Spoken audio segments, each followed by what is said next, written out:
You know, I find it works better if I turn the camera on. Oh. I have a feeling it might be one of those nights when I just can't seem to do anything right. It's been a busy day for me. I actually did achieve a few things today, production-wise, um, from the show, but also from my day job. I got some things done, so that's good. And I spent a little bit of time earlier today reading about and watching videos of that I've seen throughout the week, and I'm sure you have too. And I'm gonna share a couple of them with you right now. And we all know that Donald Trump desperately wants to drop the N-word. He's dying to say it. I mean, he came so close just the other day in the Oval Office that has become, I've heard it recently described as leprechaun bukkake. You can look that up. I'm not going to explain it to you. But after his rant about Somalia and Somalian Americans and how he went on about them, he had this little thing the other day that made me just chuckle because, oh my goodness, this it's really funny because, well, I, I'm going to start with the clip that made me go, "What?" And then I'll play some more afterwards because there's a follow up to this that somebody else had added onto it. Now, yes, of course, it's a clip, so sure, it's they'll say it's taken out of context, except it's no, it's a man in severe mental decline. Watch this. They have cocaine manufacturing plants, okay? And then they sell us their cocaine. We appreciate that very much, but We appreciate that very much. We appreciate that very much. Oh boy. That's that. I'm sure his son, Don Jr., who is rumored to have uh, a predilection for Bolivian marching powder. It's a slang term for cocaine, if you hadn't known that. Devil's dandruff, Bolivian marching powder, amongst others. Oh, hello, Lola. I have a doggy at my lap here right now. And actually, if you look, wait, I'll move this way. See a doggy in the cabin. So yeah, he appreciates it very much that these cocaine manufacturing plants that he talks about. Well, that is a rumor, wishful son, that he did cocaine for many, many years. I don't know if there is truth to that or not, but I do know for a fact that he is addicted to. Oh, hi, Lola. He is addicted to ephedrine, if memory serves. Ephedra products. He likes to take products that will give you that little jolt and boost. Sudafed, I think, is the one that he enjoys the most. He's had entire cabinets filled with that stuff. But let's watch the rest of this clip when a gentleman stitches in and has some commentary about it. But I'm gonna start it from the beginning, and then we'll watch the entire thing with the commentary because I think it's really funny. And then we'll get on to the other stuff. they have cocaine manufacturing plants, okay? And then they sell us their cocaine. We appreciate that very much, but What?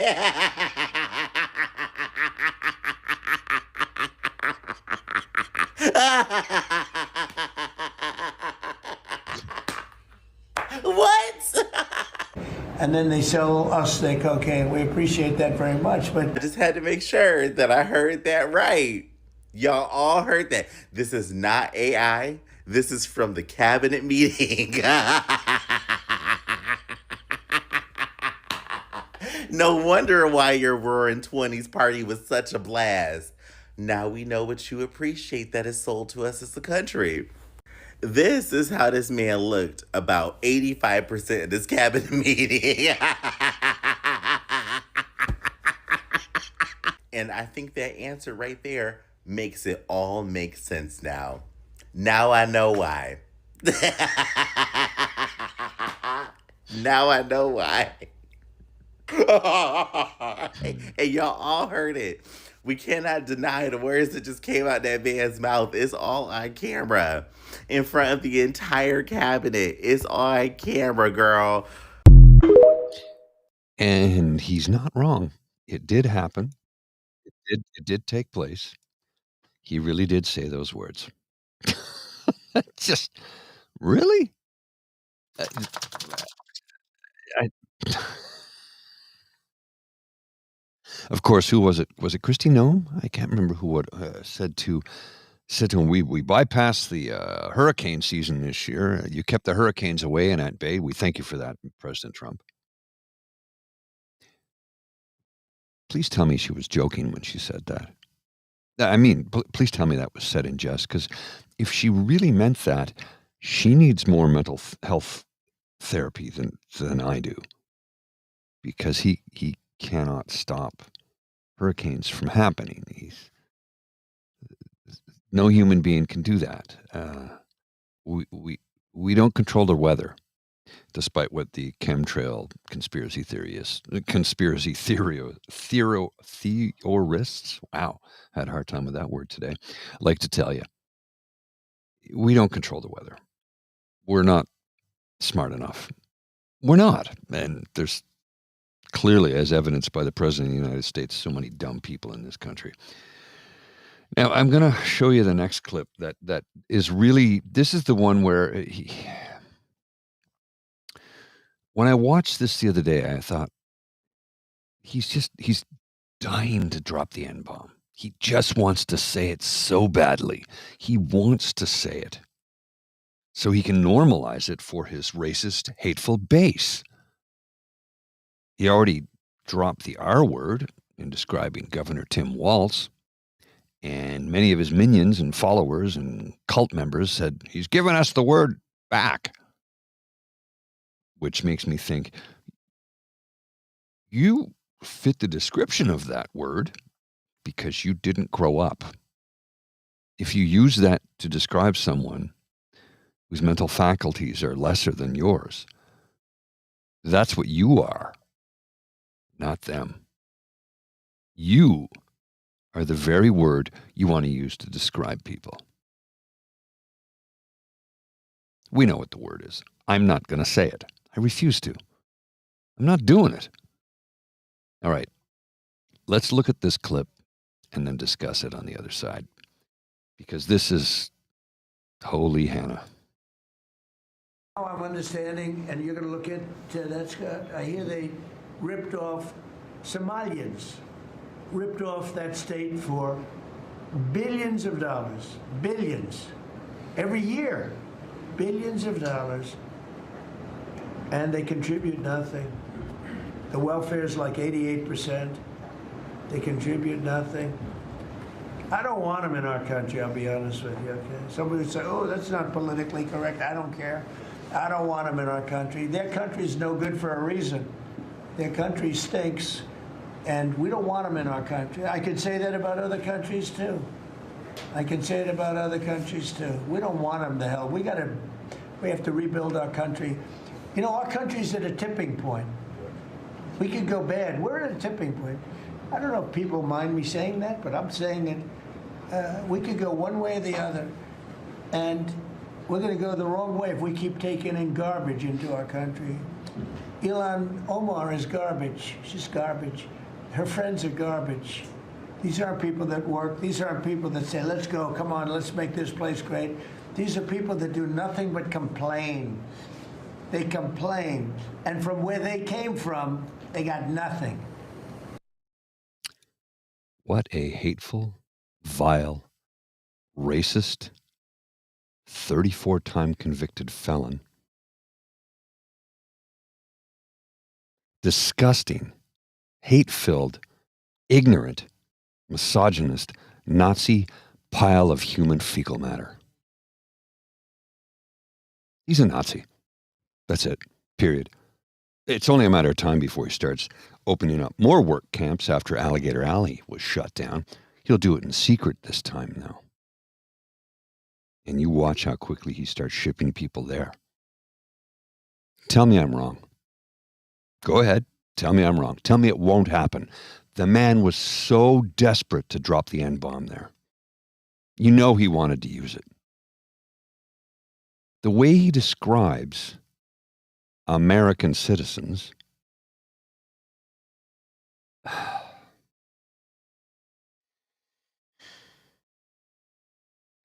if he were to turn into Pink Mist tomorrow,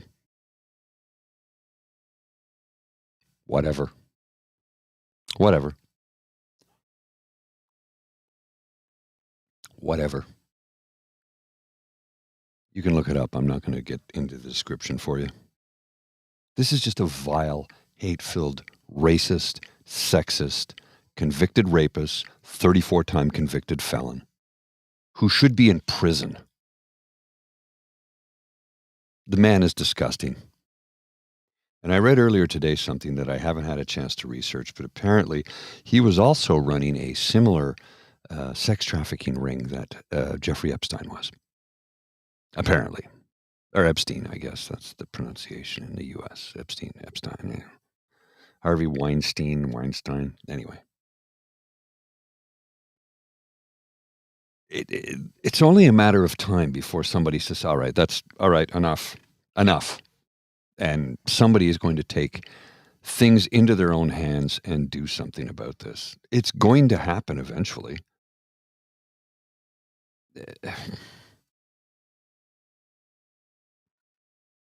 It's, I mean, not only does he belittle an entire group of American citizens, right? Says that the unemployment is at some absurd level, which is not even close to the truth. Says that they've been ripping off the state for billions. Again, there's not a shred of truth to any of the things he's saying.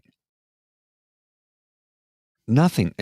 Everything he said was a lie because he's a hateful, racist pile of human fecal matter. He is the most disgusting human being alive right now that I know of that is a public figure. He is the most powerful man in the world. If you tell me he's the leader of the free world, I'm going to yell at you for 10 minutes as to why he's not. He's the most powerful man in the world. He doesn't lead the free world. I'm free. He's not my leader. I didn't vote for him. Nobody in Europe did. South America, Mexico, free nations. None of us voted for him. He is the leader of the United States of America and nothing else. Stop saying he's the leader of the free world. The world is free without that piece of shit. And the sooner he meets his maker, the better off we'll all be. He's an unhinged lunatic. Look, in all honesty, if he's still alive next year at this time, I will be surprised. His health is declining rapidly. He's not a well man. He falls asleep in meetings all the time. He fell asleep when Marco Rubio was talking to him and praising him. That's the one that I think is really funny because this is a man who just loves to be praised. He lives for it. It's like if you're praising him, well, that just boosts his ego.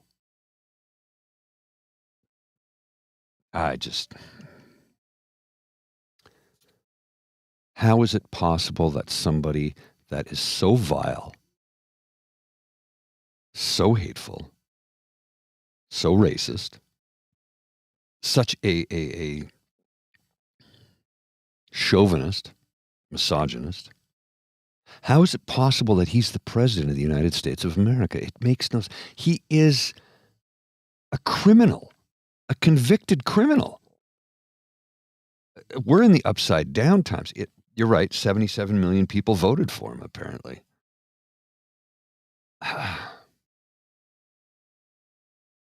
Of course, they voted for him because he hates the same people they do. But now now many of them are beginning to realize that he also hates them. He likes two things, money and himself. That's it. If he can enrich himself, he'll do it. And his big, beautiful bill and all the tax cuts just increase the costs for the average American, for the lower class, the working poor, which is a stupid statement. I can't believe we still have that statement. It shouldn't exist. Working poor. If you're working, you should have a livable wage, period. Period.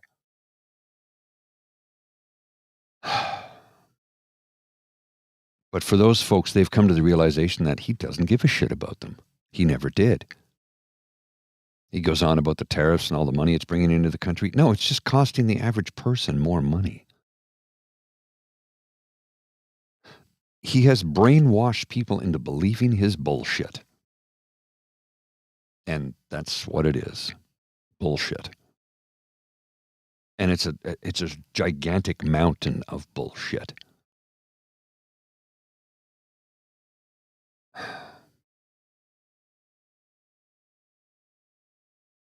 You might be right about that, Lori Sue, sorry. I'm going to put this up on the screen. She says, I will be surprised if Trump physically lasts another 4 months. He'll not be taken out by his party, though, and they'll all lie about the responsibility why Vance takes over. I think you might be right about that. The man is in decline, health-wise. Serious decline. I mean, I'm going to try and find the Marco Rubio video here for you. And as he's praising Trump to his face, sitting directly beside him, Trump is falling asleep. I got the video right here. He starts falling asleep because, he works so hard for the country and he cares so much about the nation. And watch this video. If you've not seen it, it's going to make you do two things. One, you might laugh and chuckle and point and go, oh, and then you might also realize that the most powerful man in the world can't stay awake during his own cabinet meeting. War started, it never would have happened if you'd been president. But this war is going on, and the president is trying to end it, not because, listen, we got a million things to focus on in the world as a country, but he's the only leader in the world that can help end it.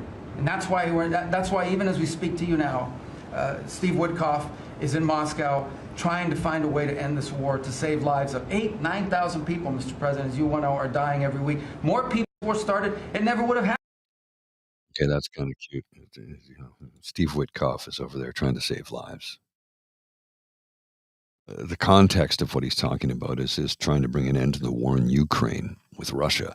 The thing is, Steve Woodcock is telling the Russians how to suck up to Trump to get what they want, number one. And number two, Trump doesn't give a shit about Ukraine. He just wants to help out Putin because Putin has tons of compromise on him. It's, yeah. You might be right about that too, PNC Bios. I don't know that it has to be health related about removing Trump. I think they just want to get Peter Thiel's boy in there. Trump got them the White House, and now they'll have their 2 or 3 years of mayhem. The thing is, though, I think it's more than, you remember during the election run-up when Trump had said, just got to vote this time, you'll never have to vote again. We'll have it all figured out. They don't plan on ever giving up. They don't plan on ever relinquishing the White House. Their goal is to hold on to it forever. And, well, forget about the fact that there should be an election. That's irrelevant to them. They don't care about that. They don't. No. They're going to continue to do the things that they want to do, which is run the country into the ground, fully enact the Project 2025. It's well on its way. I think they've checked off like 20 of 40 checkpoints or checkboxes or something to that effect. It's a little absurd. And yet there it is. It's happening in real time right now.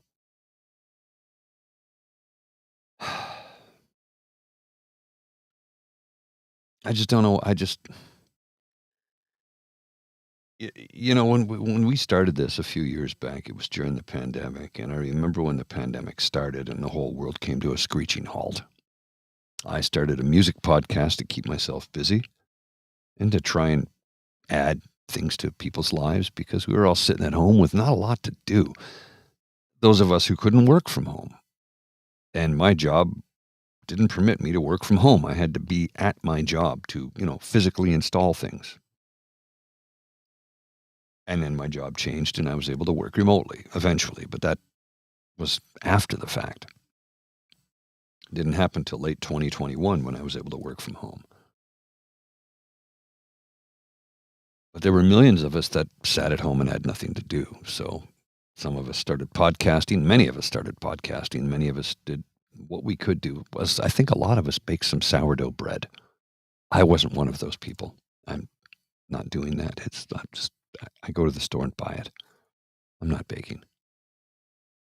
Look, I worked as a sous chef and I can cook a great meal, but I'm not a baker. I don't make bread. It's not my thing.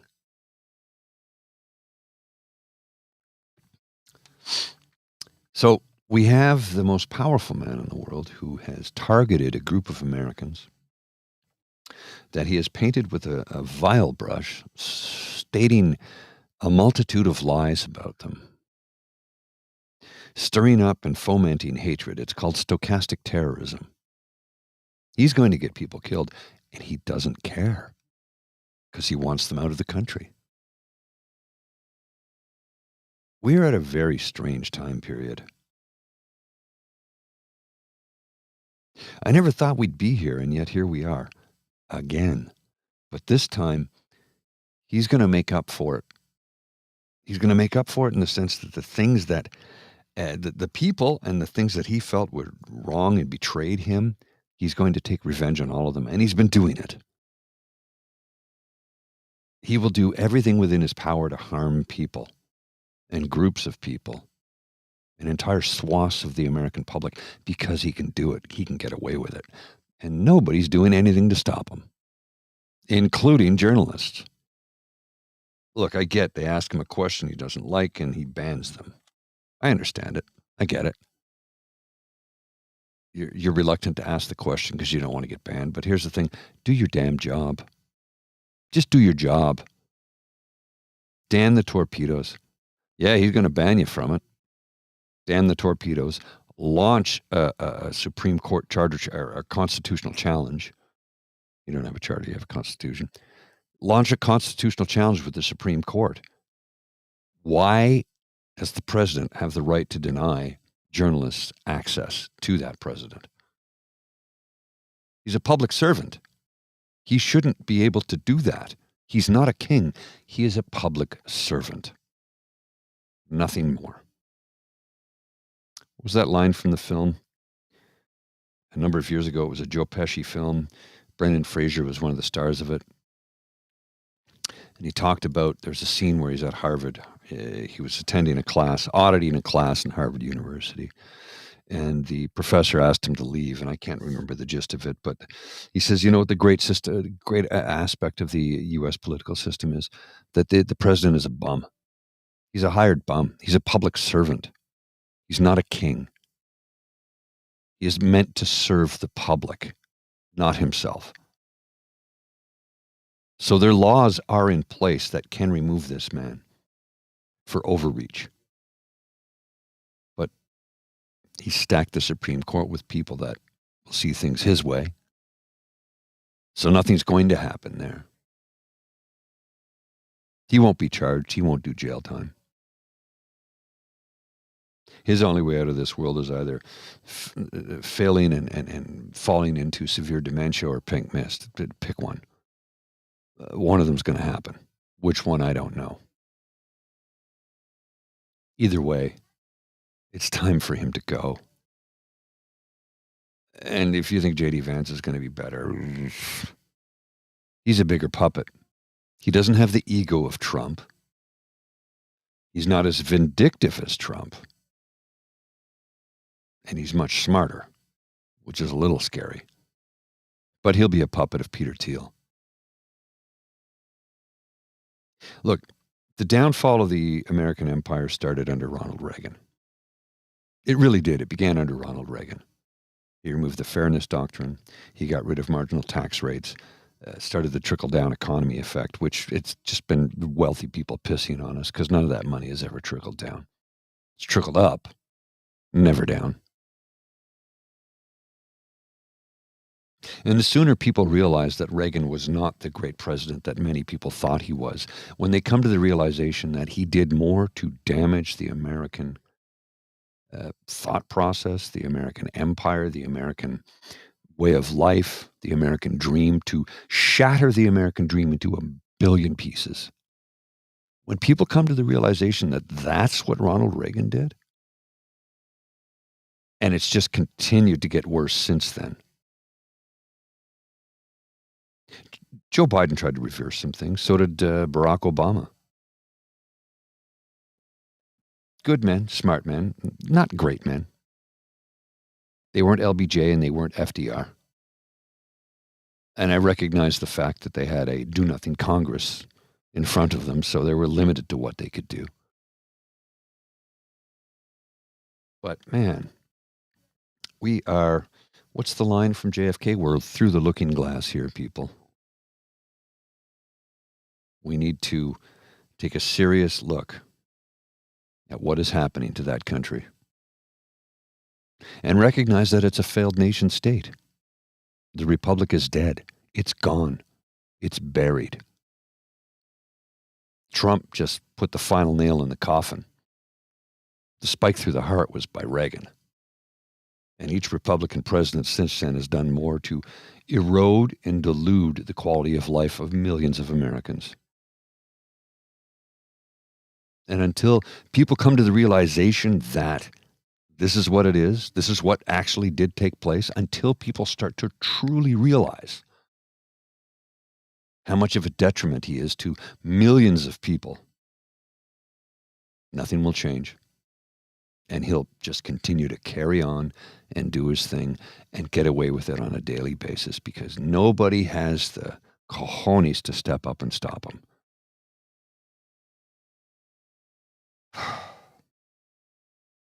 Hell of a week in the news, folks.